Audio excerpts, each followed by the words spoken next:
Guillaume, we just got back from a conference. I watched two of your papers. What were those about? Well, they were about philosophical theology and on the issues surrounding God's providential control of human free choices, so discussing the relationship between determinism, free will, and moral responsibility. And as you can imagine, I was clenching the sides of my seat when I was listening to this. Guillaume, after listening to your papers, it's clear that you have a lot to say on a lot of issues. You were in a series of presentations along with William Lane Craig. So you clearly have a lot to say, but a lot of people are just going to be interested for now in how you became a Christian, because you were a French atheist. I guess you're still French, yes, in a sense. I am. That hasn't changed. Now, based on YouTube comments, anyone who believes in Christianity is really, really dumb. So you must just believe what you're told to believe. You weren't very educated. Someone came along, told you a message, you couldn't think for yourself, and that's how you became a Christian. Is that about right? It's not quite the story. There are some differences here and there, but well, just what was your educational background before, as you were growing up? Yeah, so it was clear from some of the earlier stages that I was much more scientifically inclined rather than literary or economics. So I went on to study math, physics, and engineering in college. I did some program in France that's called a prep school. It's Maths Sup, Maths P. It's a very high-pressure 2-year preparation for the various prestigious engineering school it's called Classe Préparatoire aux Grandes Écoles, and basically it's 2 years of intense math, physics to prepare you for a contest to enter into those prestigious schools. So I did that. I graduated in engineering science, in computer science, and I landed a job in computer science as a software developer in finance. And apart from education, what was going on during this time? Well, at that time I was still an atheist, and I was essentially trying to pursue my own happiness on all fronts. So I was pursuing this to obtain at least a stable position and a job. And I was also playing at the time in a rock band. I was playing keyboard in a rock band, and we were starting to French rock do band. Various concerts. We were singing in English, but we were French. And the band was a lot of fun, and I enjoyed playing with these guys. And on the sports front, I also discovered that I could jump 3 feet high. And so since I'm 6'4", they put me in a volleyball team, and I ended up playing in National League. And I've seen the footage of you spiking. There's that shot of you coming up, and here's the net, and here's you rising above it, and everyone's way down there, and you just slamming it right over everyone. Those were good times. Yeah, good times. And so I was pursuing my own happiness on all those fronts. There was the music, the sports, and the job. And on the front of women conquest, at least in France, for a young atheist my age, one of the ideals was also to multiply feminine conquests. And I was starting to have enough success there to satisfy the raunchy standards of the volleyball locker room. So my life was doing pretty well on all those fronts, and I was trying to be happy and doing a good job at it. So it sounds like you're sort of living the secular atheist dream, right? I wasn't complaining. You're in sports. You're playing music, getting lots of girls. Something obviously happened to change your mind about things. So yeah. what's going on? Well, it was an unusual set of circumstances. I went on vacation with my older brother to the Caribbean in the island of Saint Martin. Is he tall like you? Yes, he is, and he plays also volleyball. So we went there together, essentially trying to have a good time with tropical weather, white sand, turquoise blue water, and the occasional beach volleyball game. So what's not to like? And given the ungodly amount of vacation that we have in France, we went there for 3.5 weeks. And during our stay over there, we one day went to a little bit of a distant beach. And coming back from the beach, for some reason, that day we decided to come back hitchhiking.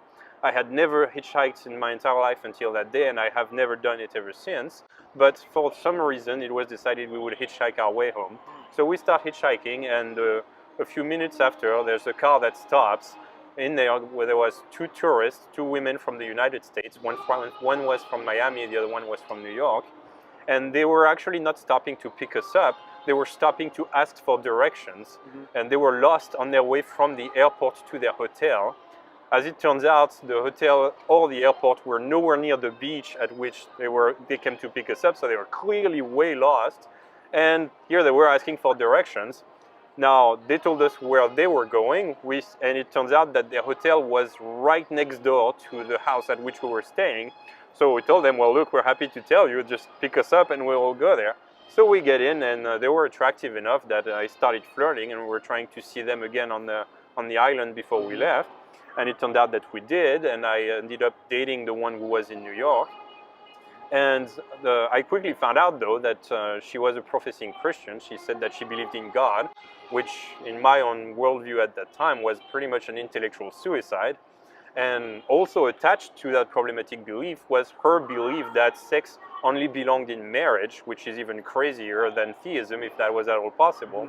So here we are now in this long-distance relationship, because I flew back to Paris, she flew back to New York, and here we were, and I essentially had religion standing in our way of being happy and together.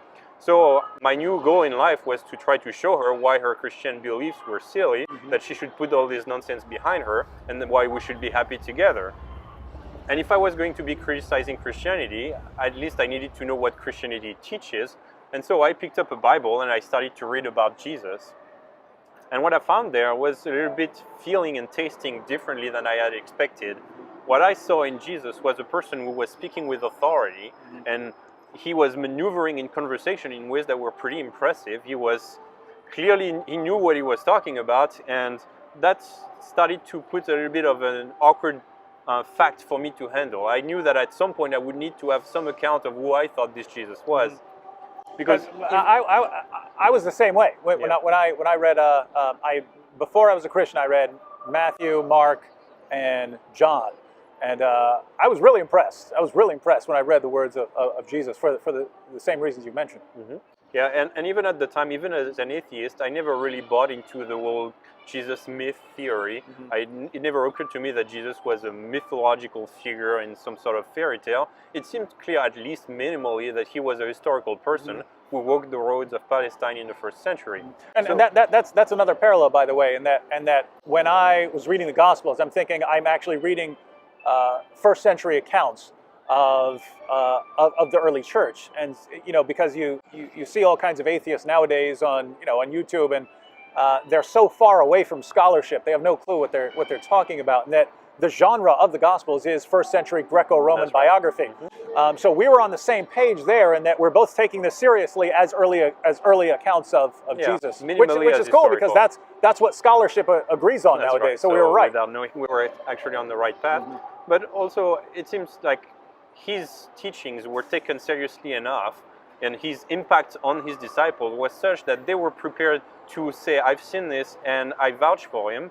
And also they were then testifying that they had seen him risen from the dead after his crucifixion, and they were ready to go to their graves for the truth of that belief. So at that point, I thought this is at least some set of events that I need to have an account for. And I wasn't really sure how I would resolve this, but I figured at some point I will need to give an account of who I thought Jesus was. But I wasn't anywhere near changing my mind at this point. I couldn't even have ended up in church even if I wanted to, because all of my weekends were busy traveling the country to play volleyball games. And so on Sunday mornings, I couldn't even have visited a church. The thing is that this barrier didn't last long, because shortly after I started investigating those matters, my shoulder started to fail me.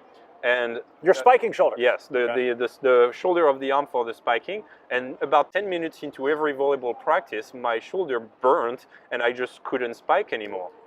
And so the doctor... And that's pretty much all you could do. That's right. All I could do was jump, and if you can't spike and you're a middle blocker, you're pretty much worthless. Okay. So I was off of the volleyball court. The doctors couldn't find anything wrong with my shoulder. The physical therapist's best efforts didn't help. And I was basically told, look, you just need to rest your shoulder. You need to stop volleyball for a couple of weeks and see where it goes from there. So you need something to do for a couple of weeks. So against my will, I'm off of volleyball courts, and I figured, well, since I've been looking into this Christianity thing, I might as well go and see what those Christians do when they get together. So I got the address of an evangelical congregation in Paris, and on that first Sunday morning without a volleyball game, I took my car and I drove to that congregation.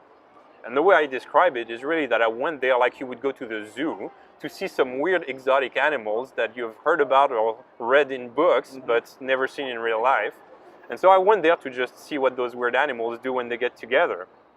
And I walked into that church, and I remember feeling oppressed by the clear knowledge that if any of my friends or family could see me there in a church, I would die of shame. And so the whole thing was really awkward, and I was seeing these people, and they looked like they genuinely believed what they were doing. They were praying, and they thought that the God was literally hearing their prayers. So the whole thing was awkward for me, and I sat down in the corner trying not to meet anybody, and I listened to the preacher. And to this day, I don't remember a word that the preacher said. I figured I've seen enough, so I jumped to my feet and I walked to the back of the church trying to escape and being careful not to make eye contact so I wouldn't have to introduce myself to any of those weirdos. And I reached the exit door at the back of the church, opened it, and I literally had 1 foot out the door when a blast of chills grabbed me in the stomach, going all the way in my chest and grabbed me by the throat. And I was frozen on the doorstep with goosebumps all over. Anything like that ever happened before? Not quite. And so, but you know, I was there frozen, and I heard myself thinking, well, this is ridiculous. I have to figure this out. And so I closed the door in front of me, turned around, and I went straight to the head pastor and said, so you believe in God, huh? He looked at me and says, yes. I said, well, how does that work out? And he said, we can talk about it. And so he waited till everyone was gone, and then we went to his office, and he prayed for me, which I thought was a bit awkward, but at least it was reassuringly consistent. At least he really believed his stuff. And so then we started talking, and we started to answer some of my questions. What is this Christianity thing? And he was a man who didn't have necessarily a formal training in apologetics or providing good arguments in favor of Christianity in the way that you and I now know too. But he had consistent answers within his own worldview, and that was impressive in its own right. He was a man who clearly wasn't out of his mind. He thought on his feet, and he was educated, and he thought that God existed and that Jesus was raised from the dead. And that's important because this was a problem I had when I ran into a Christian who actually knew what he was talking about. That I was shocked, right? Any discussion with a Christian should be a massacre, right? I should just slaughter this person. Yeah. And so when I didn't, it was what's going on here, right? Because I thought all of these guys were just complete morons, and here's someone who isn't. Yeah, and so I wasn't necessarily aggressive with that person, but I was trying to understand how these views make sense, and he just had coherent answers, and he was essentially explaining me what Christianity is. So for a number of weeks after that, we made appointments to come and talk with him, and we just exchange on the ideas of Christianity. He tried to slowly walk me through the basics of Christianity, gave me a booklet that he had written that encouraged me to ask questions and pointed me to the Bible to see what the scriptures actually teach on those matters. And slowly but surely, these various beliefs started to make sense to me. A lot of Christianity started to have coherent sense, but there's one that just didn't register. I couldn't understand at all. And I still have my written notes at home that's written in French about all of my studying on those matters. Every other page I've written this question that didn't make sense. Why did Jesus have to die? It made no sense to me what was the connection between Jesus dying and my Christian life if I were to become a Christian. I didn't see the connection.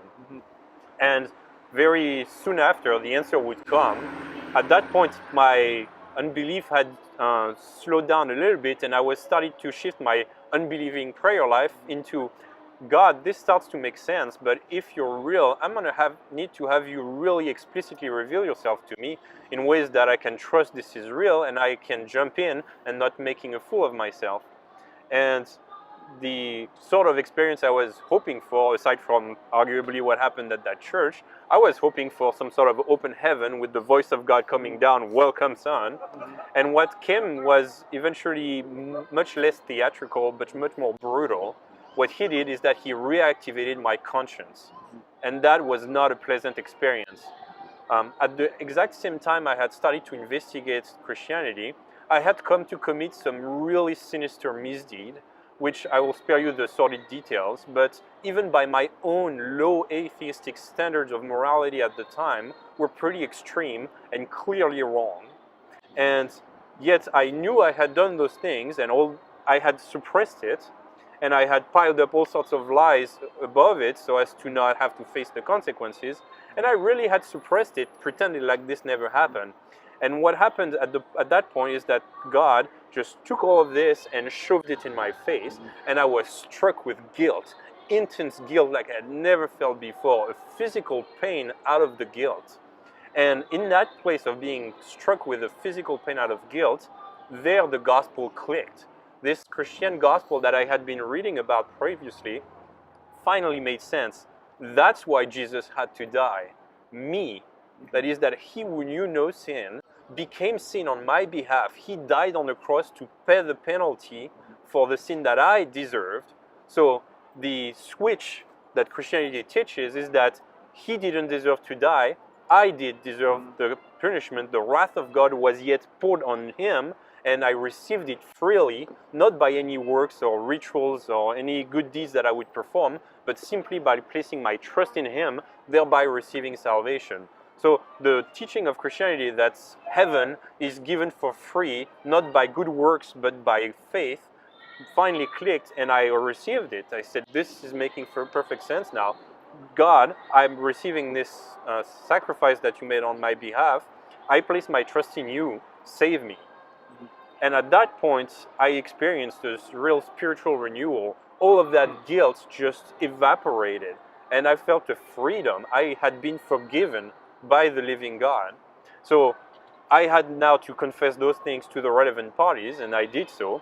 And now that everything was in the open, I figured, well, this is probably God's will now that those things are out, that I would marry my Christian girlfriend. And so I left everything in France behind. I quit my job, left my volleyball team and my music band, and tried to move to New York. I found a job on Wall Street since I was working in finance. That worked out really well. I found a job there, moved here, and shortly after I moved here, it became very clear that it was actually not at all God's purpose for me to be with that woman. We had a terrible relationship, and we broke up. And at that point, I had almost zero social connections in New York. I found myself isolated here with almost nothing to do. I had no volleyball, no music anymore. So I had my job and complete void aside from that. And this is the point where I started to try to tell to my family and friends back in France why my jump to Christianity was actually irrational, that I hadn't lost my mind in the process. And we started communicating about the good reasons I had, and I had thought of good reasons. It started to make sense. I was able to explain to them. But I was also very curious to pile up more arguments and more reasons. And so I started to study those materials that I could find, all sorts of lectures, debates, books. And I was going through this material every single night after the office. I loved this time in my life where I would just come back, devour this material, and enjoyed every minute of it. And after a few months of this regimen of literally doing all of this, I figured, if I'm going to be spending all of my time and all my resources studying Christianity, I might as well get a degree out of it. And so that's how I ended up applying. I ended up applying for seminary, and I graduated with a master's in New Testament studies in seminary in New York City. Shortly after that, I met my wife, this time an American woman who was wonderful for me, and we started a family. We have 2 babies. And I'm now pursuing a PhD in philosophical theology under a respected theologian in Europe, and just about wrapping up my PhD. So that's, in broad strokes, that's how God takes a French atheist who hates religion, who hates God, and slowly but surely breaks all of his defenses, reveals himself to him, reveals the gospel that saves, and makes a theologian out of him. And so, just to tie it back into how we started, you had a good background in science and mathematics, and now a strong background in theology, and you're still a Christian? Yes, that's right. So it's probably not the right place to go into all of the classical arguments that I came to learn about, but it definitely, all of my findings in terms of research for the various additional arguments comforted me in the right directions. And the more I was digging into it, the more I realized there's actually really good reasons there. And so it started to be very efficient in discussing these matters with all of my atheist friends and family, realizing that the gospel made sense intellectually, it was acceptable rationally, and it was also very relevant experimentally, because my experience, everything cried out the gospel is true. I was convicted my sin was real, the guilt was real, and the answer to my guilt wasn't denial, it was forgiveness. And the forgiveness is that Christ brings in the gospel, not by any works of the law, not by our own righteous deed, not by our religious rituals, but by faith in Jesus, we receive eternal life. That's the gospel, and that's the best news that ever was proclaimed.